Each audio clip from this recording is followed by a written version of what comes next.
"Mom, I can't come get you today. Vanessa and I are in the middle of something important." That was the first sentence Marlene Whitaker heard after waking from surgery and reaching for her phone.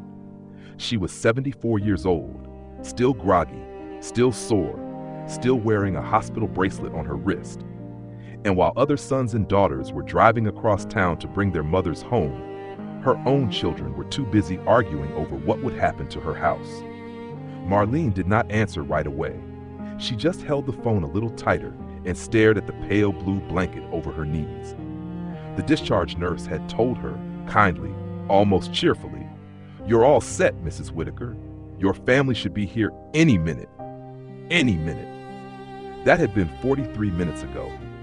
Across the room, a young man rushed in with a bouquet of grocery store flowers and wrapped his jacket around his mother's shoulders before she even stood up.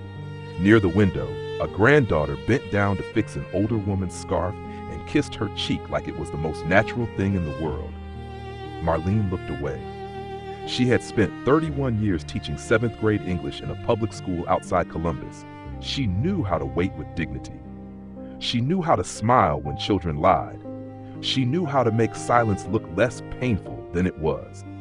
So when Derek said, "I told you, Mom, I'm handling paperwork," she kept her voice soft. "All right, sweetheart." Then he lowered his tone, not enough. "Vanessa, I'm telling you, if we don't move now, she'll change her mind again." Marlene blinked. "Derek," she said, but the line had already gone dead. For a few seconds, the room felt strangely far away. She did not cry, not yet. She just sat there in the wheelchair with her purse in her lap, her medicine bag hanging from one handle, and a strange cold feeling moving slowly through her chest. A few minutes later, her phone lit up again. "Vanessa." Marlene answered on the first ring. "Oh good, you're awake," Vanessa said. "Listen, I can't get there either. I'm meeting with Derek." "At the hospital?" Marlene asked. A pause, then a sigh, sharp and impatient. "No, Mom, about the house." Marlene's fingers stiffened around the phone. "The house? Yes, we have to discuss what makes sense now. After surgery, you can't keep doing everything alone. We're trying to be realistic." Realistic, such a polished word for something so cruel. Marlene looked down at the discharge papers in her lap. Her vision blurred for a second, but not from the anesthesia. "I only need a ride home," she said quietly. Vanessa let out another breath. "Please don't make this harder than it has to be." Then she hung up too. And just like that, Marlene was no longer a mother recovering from surgery. She was a problem. A piece of property with a pulse. That was the moment something inside her began to change. Not loudly, not dramatically, just enough for her to stop making excuses for them. Still, old habits die slowly. For the next 20 minutes, she told herself what mothers tell themselves when love has been stretched thin for too many years. Derek is stressed. Vanessa talks sharply when she's worried. They do care. They're just distracted. But the longer she sat there, the harder those lies became to hold. The nurse returned with a gentle smile that did not quite hide her concern. "Mrs. Whitaker, is there someone else we can call?" Marlene straightened a little. "No," she said. Then, after a beat, "I'm sure one of them is on the way." The nurse nodded, but her eyes lingered. Marlene had seen that look before. It was the look decent people gave when they were trying not to show pity. That hurt more than the waiting. Because pity strips a person in public. It tells the whole room what you were still trying to hide from yourself. She turned her head toward the glass doors and watched family after family come in. Boots on the tile, soft laughter, car keys, warm coats lifted over thin shoulders. A little girl ran across the lobby and threw both arms around her grandmother's neck. The old woman laughed so hard she nearly dropped her walker. Marlene smiled at the sight. Then the smile faded. Years ago, her own children had clung to her like that. Derek with grass stains on his knees. Vanessa with braids and scraped elbows and too many questions at bedtime.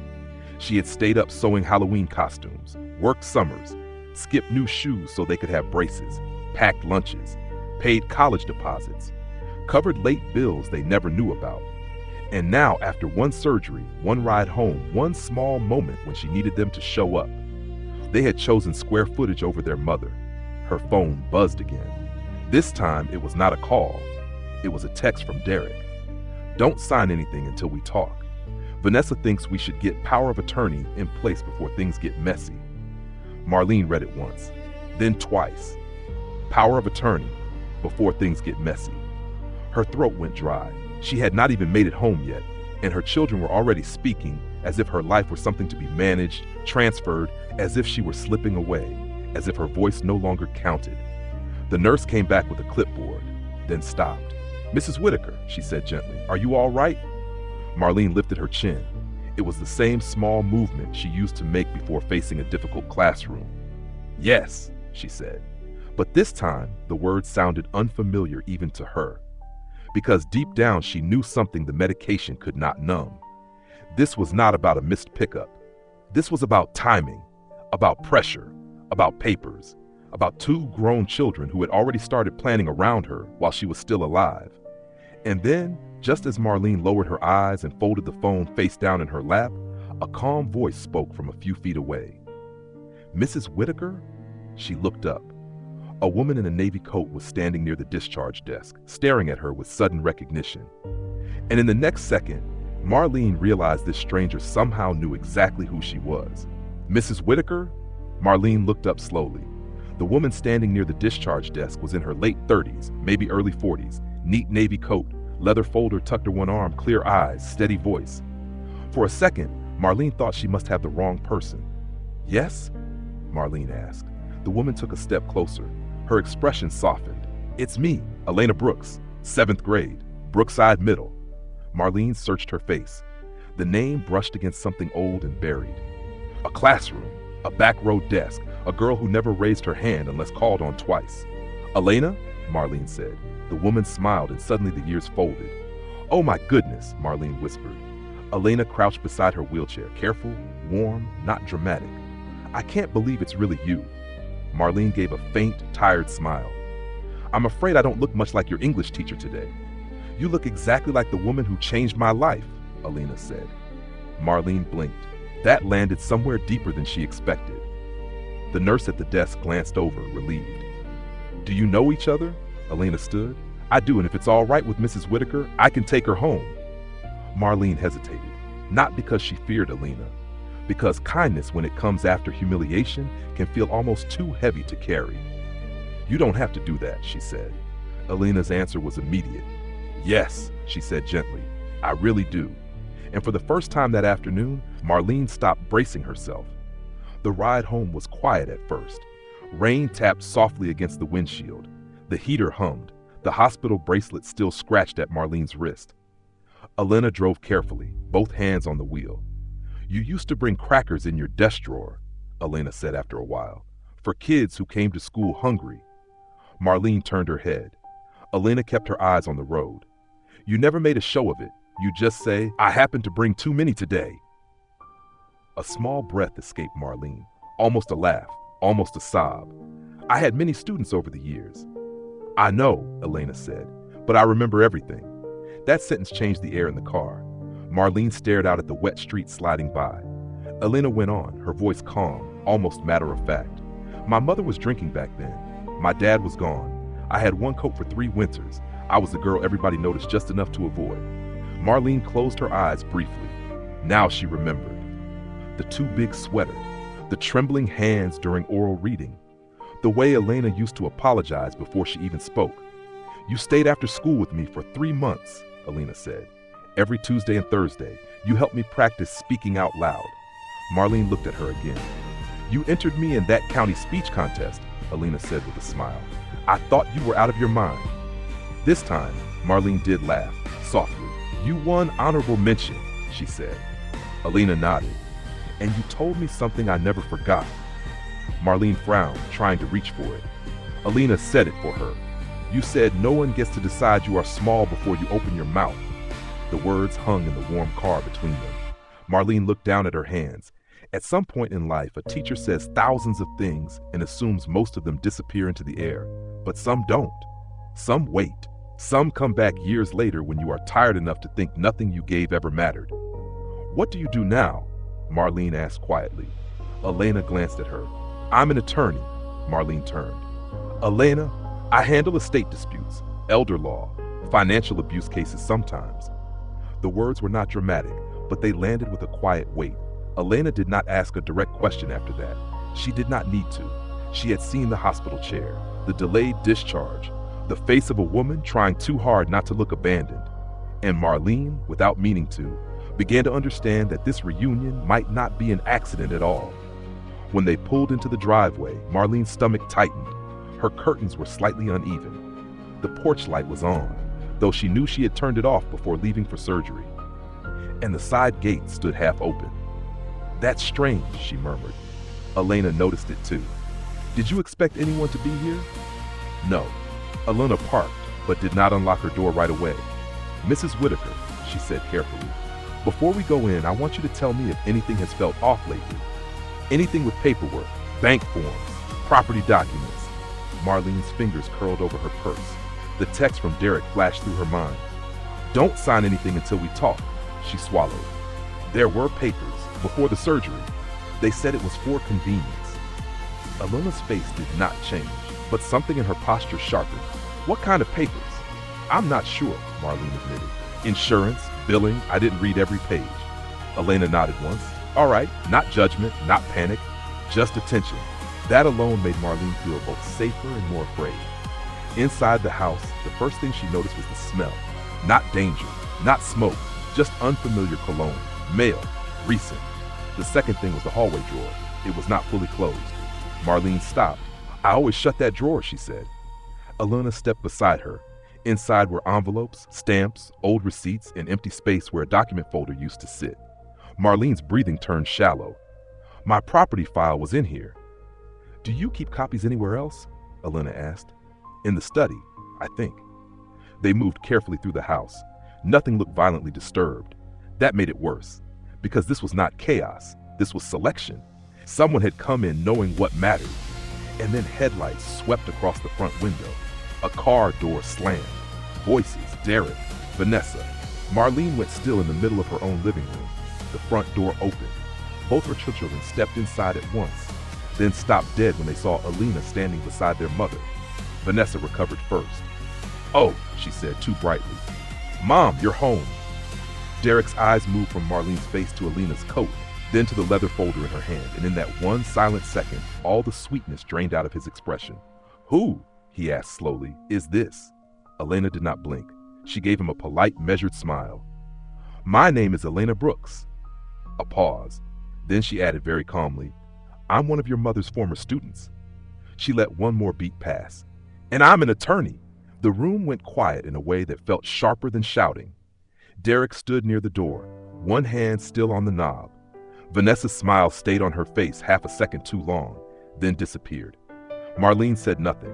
She wanted to hear what they would do when no one rushed to comfort them. Elena did not move. She simply stood beside Marlene, calm, composed, her leather folder resting against her side like she had all the time in the world. Vanessa spoke first. "An attorney?" she said, forcing a small laugh. "That seems a little dramatic." No one laughed with her. Derek looked at his mother. "What is this?" Marlene met his eyes. For the first time that day, her voice did not tremble. "This is Elena. She brought me home from the hospital." A flicker crossed Derek's face. Not shame, annoyance. He glanced at his watch. "We were coming." Marlene let that hang in the air. Then she said very softly, "No, you weren't." The words landed harder because she did not raise her voice. Vanessa stepped forward, suddenly eager, suddenly polished again. "Mom, please don't do this tonight. We've all had a stressful day." There it was, that careful tone adult children use when they want to make their mother sound unreasonable before she has even said anything difficult. Marlene had heard versions of it for months.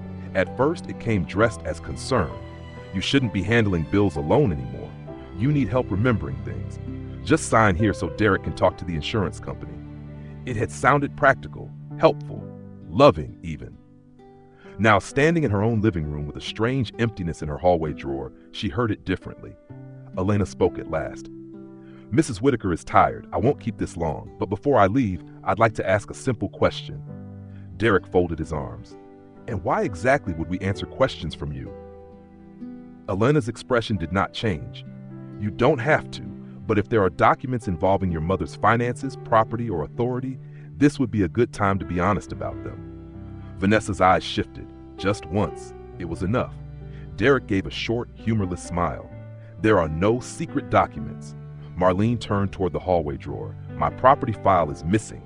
Vanessa answered too quickly. Maybe you moved it. I did not. Another silence. Then Derek shrugged, as if boredom could make guilt look smaller. Mom, we've been trying to help you. That's all. Help. Such a convenient word. Marlene looked at him and an old memory rose up without warning. Derek at 10 years old, standing in the kitchen with a broken lamp behind him, insisting he was just trying to fix it. Same face, same tone. Only now the thing broken was trust. Elena tilted her head slightly. Help with what exactly? Vanessa crossed her arms. You know what? Fine. She's getting older. She just had surgery. She lives alone in a house that's too big, too expensive, and honestly unsafe for her. We've been discussing options. Without me? Marlene asked. Vanessa turned to her, softer now, almost pleading. Mom, you never make these conversations easy. That one stung, because buried inside it was the accusation that her dignity had become an inconvenience. Marlene sat down slowly in the armchair by the window. The movement pulled at the soreness in her side, but she did not let it show. You could have picked me up first, she said. Neither of them answered. That told her more than any confession could have. Elena broke the silence. What papers were signed before surgery? Derek exhaled through his nose. Routine things. What routine things? Medical releases, billing, temporary access in case she needed support. Elena nodded once. Temporary access to what? This time Derek's voice hardened. Why are you interrogating us in our mother's house? Elena looked at him evenly. Because that may still be her house in more ways than you expected. Vanessa stepped in before he could answer. Mom asked us for help, she said. She was overwhelmed. We stepped up. That's what children do. Marlene stared at her daughter. Had she asked for help? Yes, with rides sometimes. Groceries once in a while. A little company after doctor visits. Not this. Never this. Not signatures she barely read. Not decisions made while she was afraid and half focused on surgery dates and recovery instructions. And then another memory surfaced. Derek at the kitchen table 2 weeks earlier, flipping pages too fast. Vanessa beside him with a pen. It's just so we can speak for you if insurance makes things difficult. Sign there, Mom. No, not that page. The next one. Here, initial this too. At the time, Marlene had felt rushed, but not alarmed. Now the scene replayed differently. Not loving, efficient, prepared, as if they had rehearsed it before they arrived. Her pulse slowed instead of quickened. That surprised her. Pain was turning into clarity.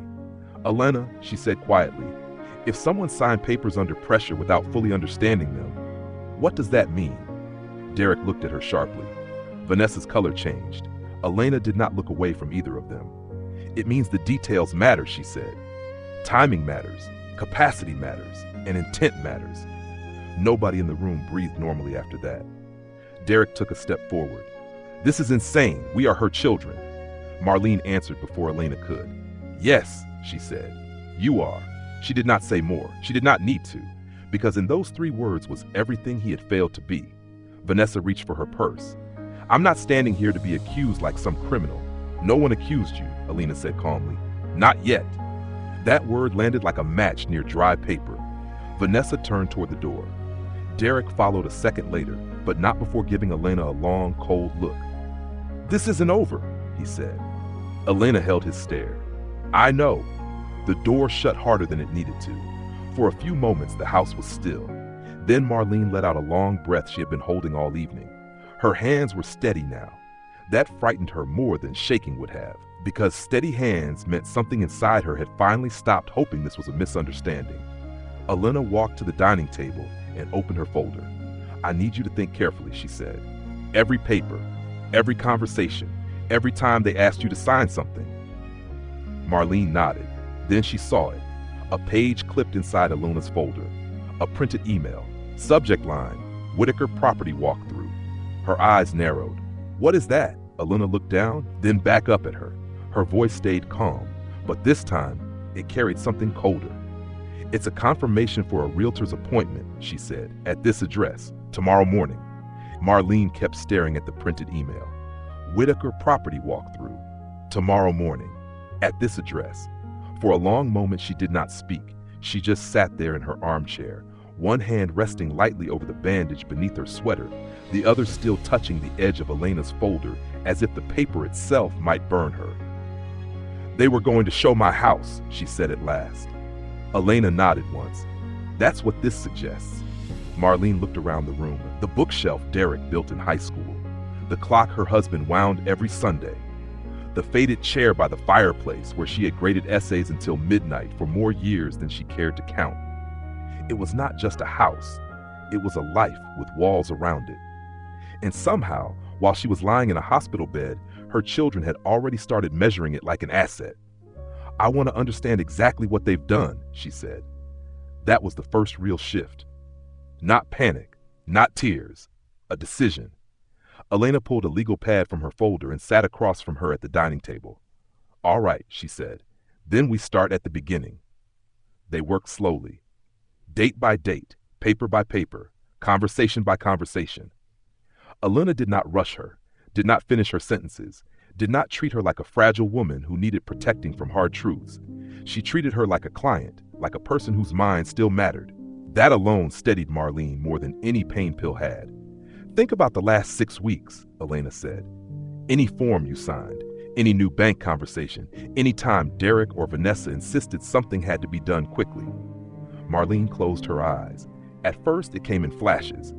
Derek standing too close at the kitchen counter, Vanessa flipping through pages with practiced speed. A notary mentioned once, then never explained.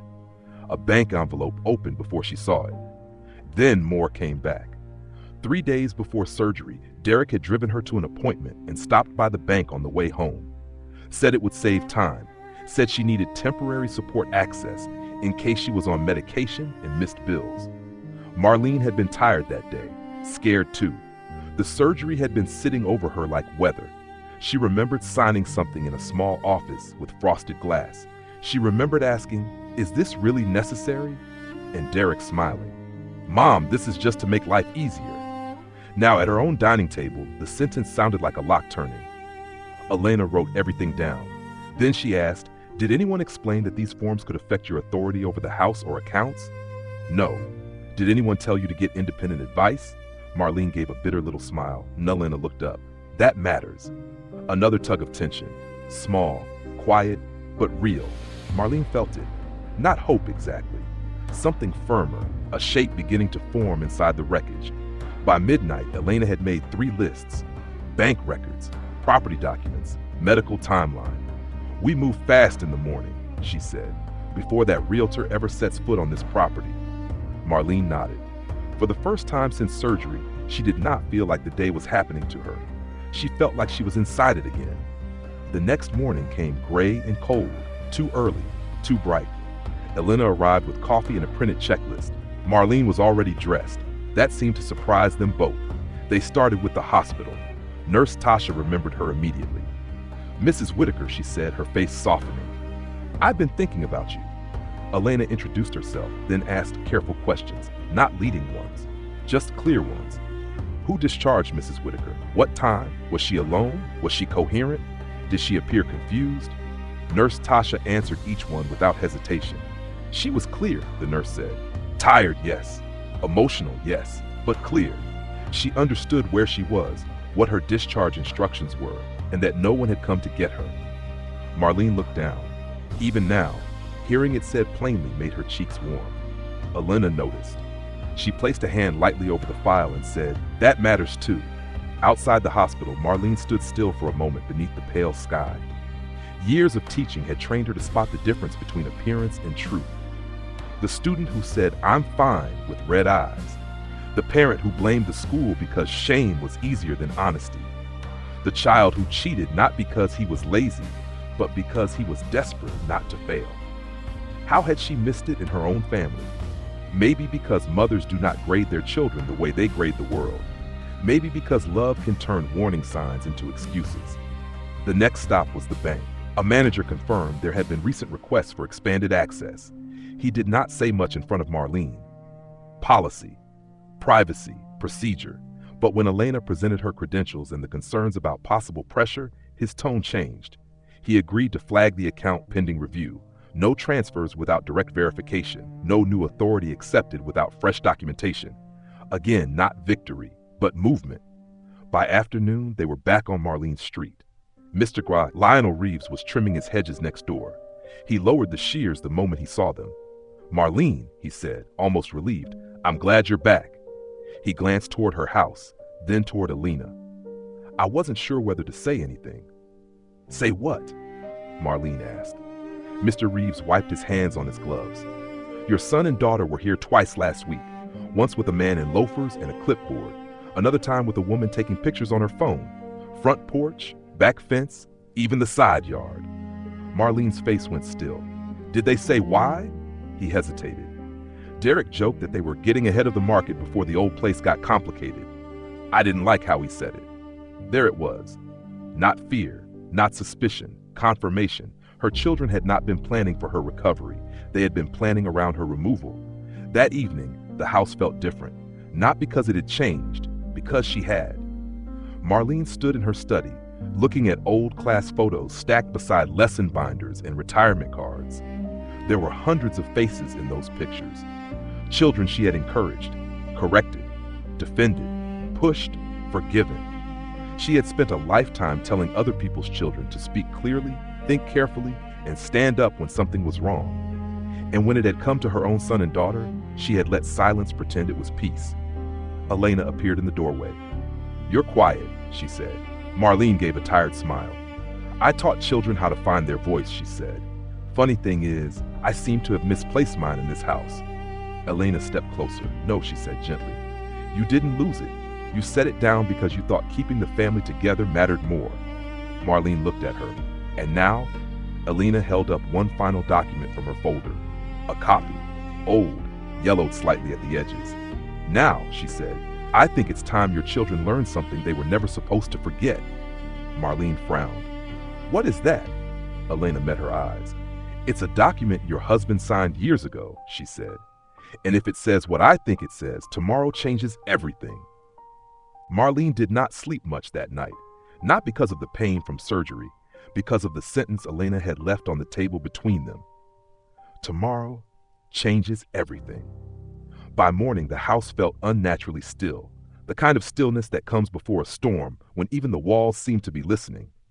Elena arrived just after 9 with copies, notes, and the same calm expression she wore when things were getting serious. Marlene had already set out 3 plates. Then 4. She looked at the extra plate for a long moment. "I suppose I still know how to host a family dinner," she said. Elena gave her a small smile. "Tonight isn't really about dinner." "No," Marlene said, "it isn't." The plan was simple. Invite Derek and Vanessa over. Say she wanted to talk. Say she was tired of tension. Let them come in thinking they were in control, and then let the truth sit down at the table with them. By 6:30, the roast was in the oven, the green beans were done, and the dining room looked almost like it used to on Sunday evenings years ago. That was the cruel part. Betrayal never enters a home looking like betrayal. Sometimes it arrives dressed like family. At 6:58, Derek walked in first. No flowers, no apology, just a cautious look around the room. Vanessa came in behind him carrying a pie from a bakery, as if store-bought politeness could smooth over what had happened. "Mom," she said brightly, kissing the air near Marlene's cheek. "You look better." Marlene nodded. "Sit down." Derek noticed the 4th plate. His eyes narrowed. "Are we expecting someone?" Marlene folded her napkin once and placed it in her lap. "Yes." Neither of them liked that answer. They sat anyway. At first they performed concern. Vanessa asked about pain medication. Derek asked whether she had been resting. Their voices were careful now, measured, almost tender. If a stranger had walked in, they might have looked like loving children trying their best. Marlene let them speak. She even served them. That unsettled them more than anger would have. Once the plates were filled and the first few bites passed, she set down her fork. "I waited for 2 hours at the hospital," she said. No one moved. Vanessa lowered her eyes first. "Mom, we already said we were sorry." "No," Marlene said quietly. "You said you were busy." Derek leaned back. "We were handling things that mattered." The room went still. Marlene looked at him. "And I didn't?" That landed harder than he expected. He cleared his throat. "That's not what I meant." "Then say what you meant." He did not answer right away. Vanessa stepped in, too polished, too fast. What Derek means is that someone has to make practical decisions. You've been avoiding this for years, Mom. The house is too much. The upkeep, the taxes, the stairs, the yard. We're not trying to hurt you. We're trying to deal with reality. Reality. There was that word again. Cold enough to make selfishness sound responsible. Marlene held Vanessa's gaze. Reality, she said, is that I needed my children, and neither of them came. Vanessa's jaw tightened. That isn't fair. No? Marlene asked. Was it fair to discuss my house while I was in recovery? Derek set his fork down with a click. Mom, this is exactly why we didn't want to do this emotionally. Marlene almost smiled. Not because anything was funny, because there it was, the truth finally dropping the mask, emotionally, as if love were a flaw in the process, as if her being alive inside the house somehow complicated their paperwork. You contacted a realtor, Marlene said. Vanessa froze. Derek's face changed in one clean, ugly second. Not surprise. Calculation. We were exploring options, he said. For whom? For the family. Marlene nodded slowly. The family, she repeated. That would be the same family who left me sitting alone under hospital lights while they measured my future in square footage. Vanessa's voice rose. That is not what happened. Then tell me what happened. No one spoke. Marlene did not rescue them from the silence. For years she had done that. Filled pauses, softened edges, translated selfishness into stress, translated neglect into misunderstanding. Not tonight. Derek's patience snapped first. Fine, he said. You want honesty? Here it is. This house is sitting on value you don't even use. Dad's gone. You don't need all this space. You can barely manage things now, and if something worse happens, Vanessa and I will be the ones cleaning it up. There it was. Not grief, not concern, burden. He was talking about his mother as if she were a future inconvenience with a utility bill. Vanessa leaned forward. We have families too, Mom. Kids, expenses, responsibilities. It's not evil to think ahead. Marlene looked at her daughter for a long, painful moment. No, she said, but it is cruel to count a woman's belongings before she's even home from surgery. Vanessa's face flushed. Derek exhaled hard through his nose. You're twisting everything. Am I? Marlene thought. Or am I finally hearing it clearly? Then she asked the question that had been sitting in her chest like a stone. What did you have me sign? Neither of them answered. She asked again. What did you have me sign? Vanessa reached for her water glass but did not drink. Temporary paperwork. For what? To help manage things if needed. That is not an answer. Derek leaned forward now, voice low and irritated. We were trying to get ahead of a mess. Marlene's eyes did not leave his, and by mess you meant me. Silence. That was answer enough. Then, from the doorway just beyond the dining room, a calm voice entered the conversation. No, Elena said. He meant legal exposure. Derek stood up so fast his chair scraped the floor. Elena walked in with a folder in her hands. Composed, precise, unhurried. Vanessa turned pale. You had no right to be listening, Derek snapped. Elena stopped at the table. With Mrs. Whitaker's permission, I had every right. Marlene did not look away from her children. Not now. Not when the performance was finally over. Elena placed the file on the table between the plates, the glasses, the untouched pie. Then she opened it. Inside were copies of the bank requests, the realtor confirmation, and one older document neither Derek nor Vanessa had expected to see. Elena laid her hand flat over the stack. Her voice was even. You do not control your mother's estate, she said. Then she looked at both of them, one after the other. And by tomorrow morning, any authority obtained through pressure, confusion, or deception will be challenged formally. No one touched the food after that. The next morning, the realtor arrived at 9:03, black SUV, tan folder, professional smile. He barely made it to the front walk before Elena stepped onto the porch. I'm here for the Whitaker property walkthrough, he said. Elena handed him a document.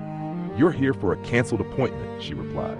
He glanced down. His expression changed almost instantly. Not confusion, concern. I wasn't aware there was a dispute, he said. There is now, Elena answered. And if you enter this property after this notice, you will be doing so with full knowledge that the owner never authorized any sale discussion.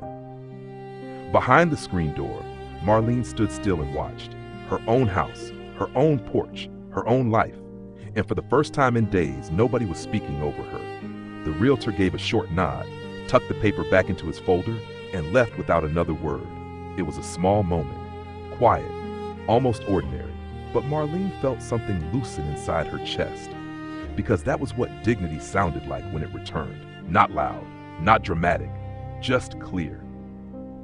By noon, Elena had done what Derek and then Vanessa never expected anyone to do. She moved faster than their excuses. The bank accounts were flagged. The attempted authority forms were challenged. A formal notice went out questioning whether Marlene had been pressured into signing documents she never fully understood. Then came the deeper truth. The old document from Marlene's husband was not just sentimental, it was protection. Years earlier, after his cancer diagnosis, he had placed the house into a revocable living trust. Marlene was the sole trustee, the sole person with lifetime control. No sale, no transfer, no outside authority without her direct, informed consent. Not Derek, not Vanessa, no one. The children had been circling an inheritance that was never theirs to touch. Elena spread the papers across the dining table and walked Marlene through every line, slowly, respectfully, like a teacher teaching another teacher. He knew, Marlene said quietly. Elena looked up. What do you mean? My husband knew they might do this one day. She stared at the signature, his handwriting, steady, familiar, gone, but still somehow standing between her and the people who should have protected her. He used to say, love the children, but don't hand them the steering wheel just because they raise their voice. Elena gave the smallest smile. He was a wise man. Marlene touched the edge of the page. No, she said. He was a tired man who saw things before I did. That afternoon, Derek called 6 times. Vanessa called 4. Marlene let them ring. On the 7th call, she answered.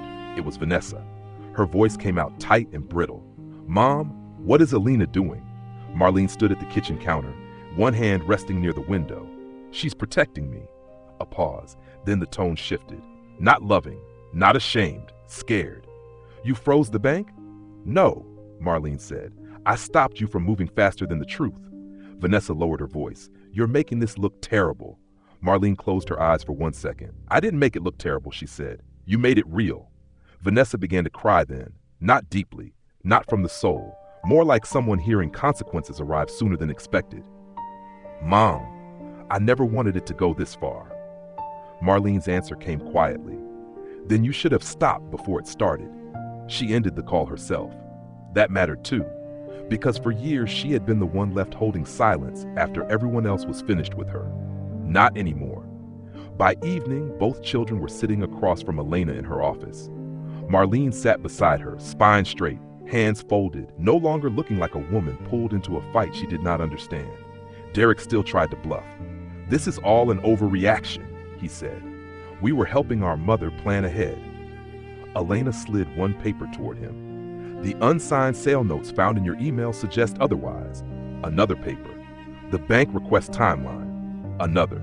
The hospital discharge statement confirming she was coherent, abandoned, and discussing none of this voluntarily on the day in question. Derek said nothing. Vanessa looked down. Then Elena placed the trust document on the table. That was the one that broke the room open. Derek stared at it. Read the signature. Read the clause. Read it again. His face lost color one layer at a time. This says... He stopped. Yes, Elena said. It says your mother has full control. It also says any future inheritance expectation is conditional and can be amended. Vanessa looked up sharply. Amended? Elena met her eyes. At any time. That was the moment the children finally understood. They had not been managing the end of something. They had been gambling on a woman they thought was already fading, and they had lost. Derek pushed back in his chair. So what now? You punish us? Marlene turned to him. There was pain in her face, but no confusion, no pleading, no apology for existing. No, she said, now you live with what you tried to do. He swallowed hard and looked away. Vanessa started crying again, but this time something in it sounded less polished. I was trying to be practical, she whispered. Marlene looked at her daughter for a long time. Then she said the truth she should have spoken years earlier. I gave both of you love. I gave too much rescue, too many second chances. What I didn't give you was consequence. The room went still. And that, she said, is what made this possible. No one argued with her after that. The paperwork was signed before sunset. The disputed authority was revoked. The property could not be touched. The accounts could not be moved. And Marlene Whitaker, retired school teacher, mother, widow, woman they thought had become easy to manage, took back legal control of every part of her life. When she stepped outside afterward, the evening air felt cold and clean. Elena walked beside her in silence. After a moment, Marlene spoke. They thought they were dividing what I would leave behind. She looked up at the fading sky. They forgot I was still here to decide what it means. Sometimes justice does not roar. Sometimes it simply closes the door that should never have been opened. And for the first time since the hospital, Marlene did not feel abandoned. She felt awake. Derek was the first to stand. His chair pushed back hard enough to jar the room. He looked at his mother, then at Elena, then at the trust document still lying on the table. Like a final answer, he could not talk his way around. So that's it? He said, voice tight. You're choosing strangers over your own children? Marlene did not answer right away. She had spent too many years answering too quickly. Too many years softening the truth before anyone else had to feel it. This time, she let the silence do its work. Then she looked at her son. No, she said, I'm choosing character over entitlement. The words were quiet. That made them harder to fight. Derek gave a bitter laugh, but there was no confidence left in it. You're really doing this. Marlene held his gaze. You already did this, she said. The day you left me sitting alone at that hospital while you discussed my house like I was already gone. That hit him, not enough to change him in that moment, but enough to wound his pride. He looked away first. Vanessa was still sitting down. Her eyes were red now, and for once she did not look polished or prepared. She looked tired, smaller somehow, like a woman meeting herself without excuses. Elena put ideas in your head, Derek muttered. No, Marlene said. Elena reminded me I still had a mind of my own. That ended it. Derek grabbed his coat and walked out without another word. The door shut behind him. Not slammed this time, just closed. And somehow that sounded sadder. For a few seconds nobody moved. Then Vanessa pressed her fingers to her mouth and began to cry again. Not the careful crying from before. Not the kind people use when they still want to control how they look. This was uglier, softer, realer. I didn't think it would become this, she whispered. Marlene looked at her daughter for a long time. You didn't think, she said. Vanessa lowered her head. That was the truth of it. Not monsters, not demons, just selfish people who had let convenience, money, and resentment grow larger than love. That was why it hurt so much, because it was ordinary. Because betrayal in families rarely arrives with evil music.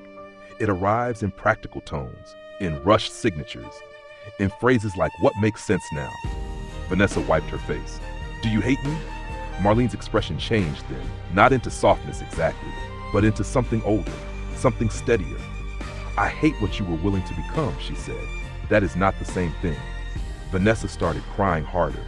I was angry, she admitted, about everything, the kids, the bills, Derek always pushing, you needing more, Dad being gone.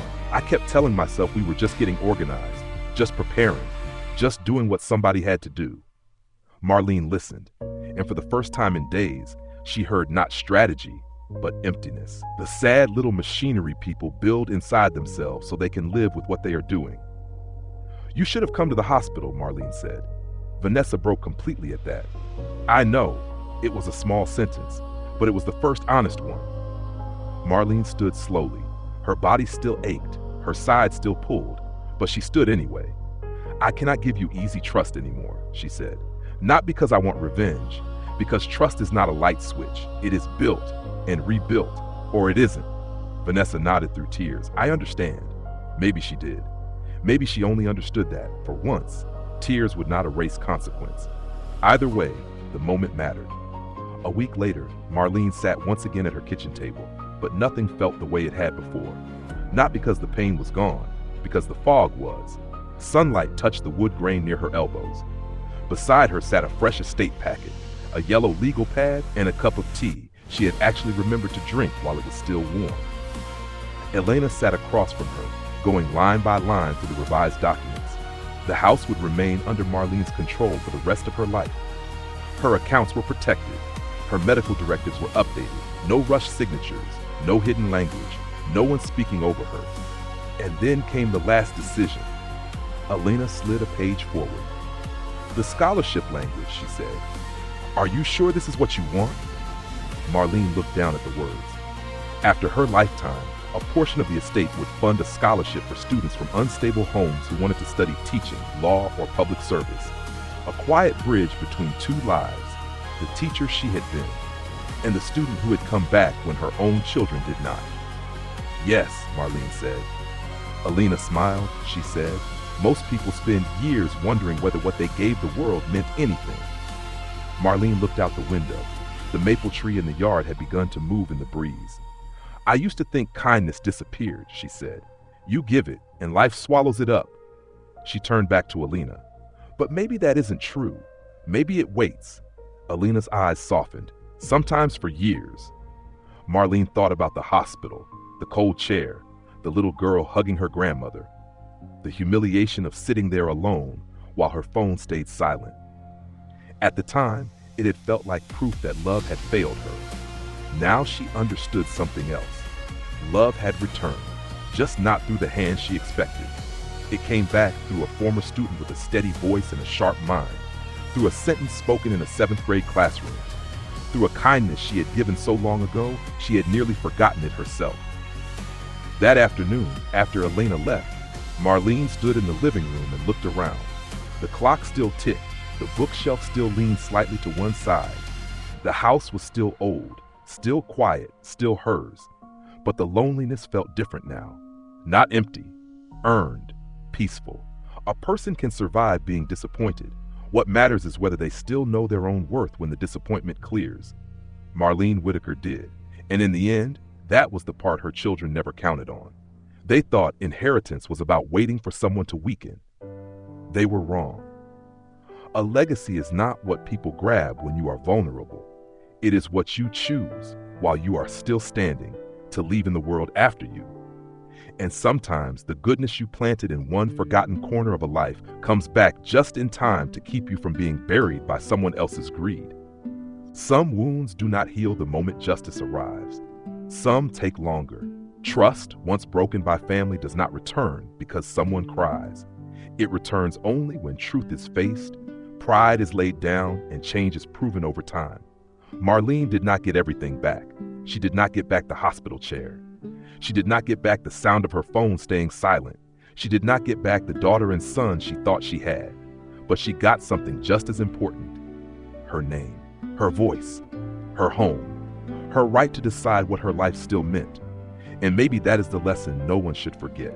The people who love you only when they expect to inherit from you never really saw your worth. But the kindness you gave when nobody was watching, that may return one day and save you when your own blood does not.